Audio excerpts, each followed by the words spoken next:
de Cristo rompeu o século e chegou ao terceiro milênio. Não há doutrina mais importante do que a ressurreição de Cristo.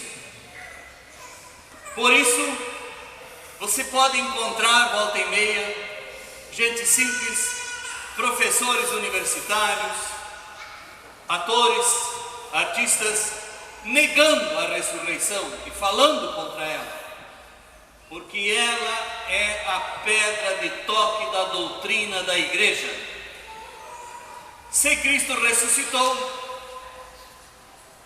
toda a fé, toda a pregação, todo o movimento da igreja faz sentido.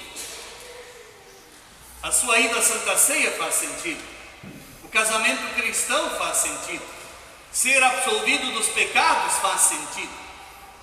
Se Cristo ressuscitou, a sua leitura da Bíblia faz sentido. A sua oração faz sentido. A sua oferta que você traz faz sentido. O abraço que você dá no irmão, na irmã em Cristo faz sentido. A cruz que você tem para carregar por conta da fé, tudo isso faz sentido se Cristo ressuscitou. Se Cristo não tivesse ressuscitado, seria melhor chutar tudo para cima e viver de forma pior do que vivem os pagãos. E nós já temos uma ideia de como os pagãos vivem e procuram construir uma civilização e na verdade a estão destruindo. Cristo ressuscitou. Você está em paz com Deus. A sua conta de pecados, por mais horrível que seja, foi deixada no túmulo, está quitada. A sua consciência não tem mais por que se agitar, se atribular, se preocupar. Será que Deus me perdoa tudo? Sim, tudo está pago. Cristo ressuscitou. Cristo ressuscitou. Isso é a evidência maior.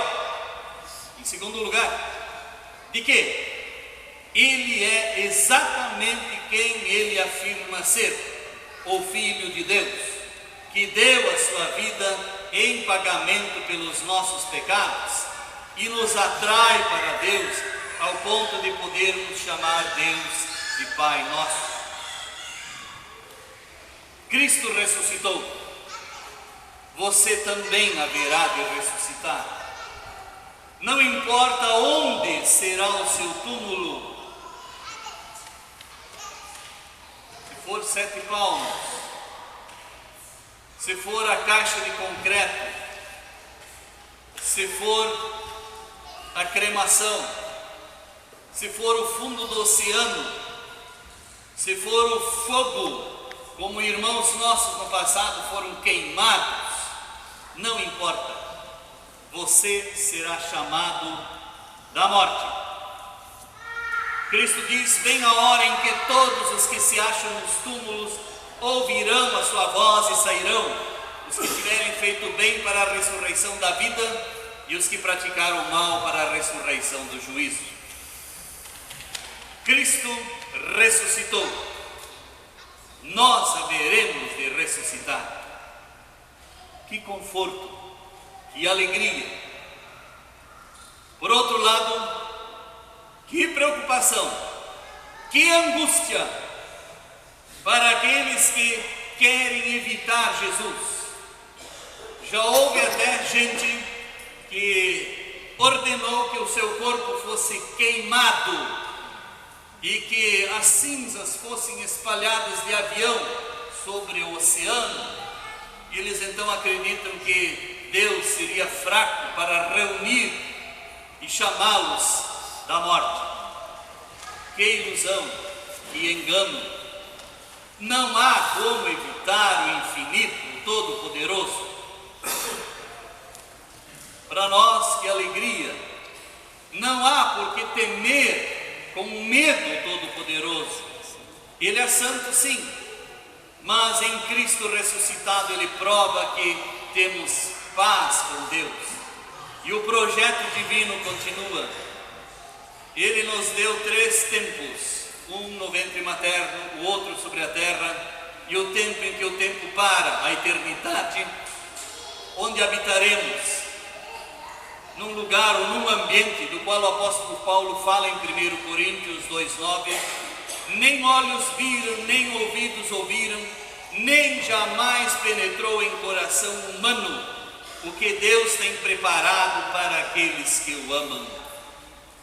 O apóstolo João, na sua primeira carta, capítulo 3, versículo 2, ele fala que quando Deus em Cristo se manifestar, seremos semelhantes a Ele e haveremos de vê-lo. Ouçamos aqui. Vede que grande amor nos tem concedido o Pai, a ponto de sermos chamados filhos de Deus, e de fato somos filhos de Deus. Por esta razão o mundo não nos conhece, porquanto não o conheceu a Ele mesmo. Amados, agora somos filhos de Deus, e ainda não se manifestou o que havemos de ser. Sabemos que quando Ele se manifestar, seremos semelhantes a Ele, porque haveremos de vê-lo como Ele é. Você e eu temos curiosidades do tipo, como será o ambiente na vida eterna, não é verdade? Há uma boa ilustração para isso, quando a gente começa a imaginar a criança no ventre materno. Se no ventre materno a criança pudesse filosofar, a primeira coisa que ela faria para a mãe seria provar que não há vida após o parto. E o argumento dela seria: ninguém nunca voltou de lá. Mas o curso das coisas, a estrutura da realidade prossegue, e a criança passa pelo trauma da morte, do nascimento, e ela então é acolhida por irmãos, sem saber de nada. Ela é acolhida e ela vai se adaptando e tomando consciência do mundo da luz do sol. Quando chegar a nossa hora de partir desse mundo, nós não sabemos quando será. Se será aos 20, 50, 60, 70, 90, não sabemos. A mão do poder e do amor divino nos acolherá e nos introduzirá no ambiente da eternidade, do qual sabemos poucas coisas. Apocalipse 21, 13 e 4 diz: lá não haverá luto, nem dor, nem morte, nem pranto. 1 Coríntios 2, 9 diz: é tão fantástico, ninguém consegue nem ouvir, nem ver, nem imaginar. Nós seremos ambientados lá. As perguntas do tipo: e a criança que morreu, ela vai permanecer eterna criança?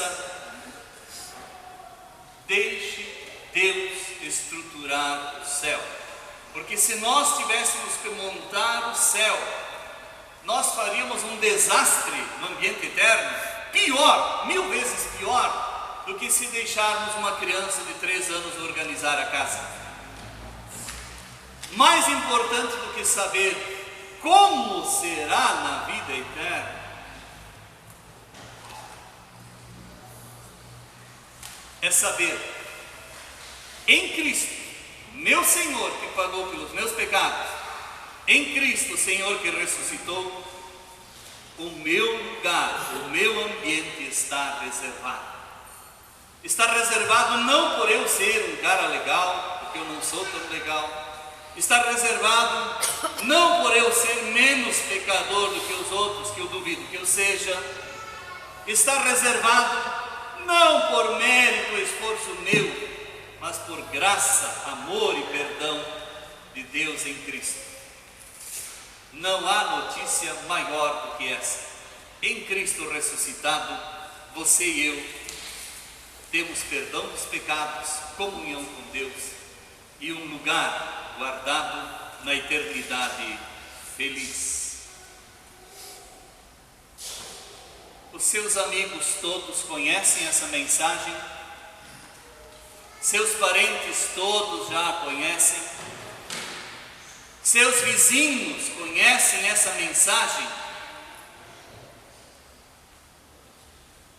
Não sei. Mas não deixe escapar essa mensagem, esse testemunho. Assim como os antigos pagavam com a própria vida para não abrir mão do evangelho da salvação deles e do evangelho da proclamação da salvação, assim nós somos chamados, se necessário for, pagar com a vida para levar adiante essa mensagem. No século XVIII, um brasileiro revoltado com a exploração portuguesa em cima ou por causa dos impostos e tudo mais, ele liderou uma inconfidência. Houve um traidor e Tiradentes foi preso, condenado à morte. E ele não temeu, ele chegou a dizer: se 1000 vidas eu tivesse, 1000 vidas eu daria pelo meu país.